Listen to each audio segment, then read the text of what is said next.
kasus demam berdarah atau DBD di Kabupaten Pali sampai saat ini masih terbilang terkendali. Berdasarkan data Dinas Kesehatan, jumlah kasus DBD di Pali hanya ada 14 hingga sampai akhir Mei.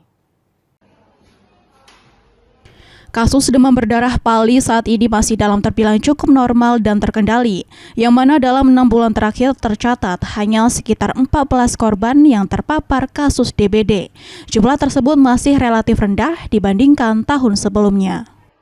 Melalui Dinas Kesehatan, Pemkab terus melakukan berbagai langkah pencegahan dengan sosialisasi pola hidup bersih dan sehat, serta menggalakkan gerakan 3M, yaitu mengubur, menguras, dan menutup.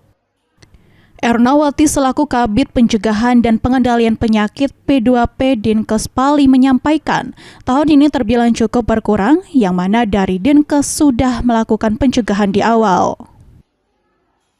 Alhamdulillah untuk kasus DBD tahun ini sudah mulai berkurang ya, karena kami adanya pencegahan di awal juga, sudah tahu musim penghujan, jadi adanya pembersihan daerah selokan, adanya jangan sampai adanya berkembang biaknya jentik-jentik nyamuk.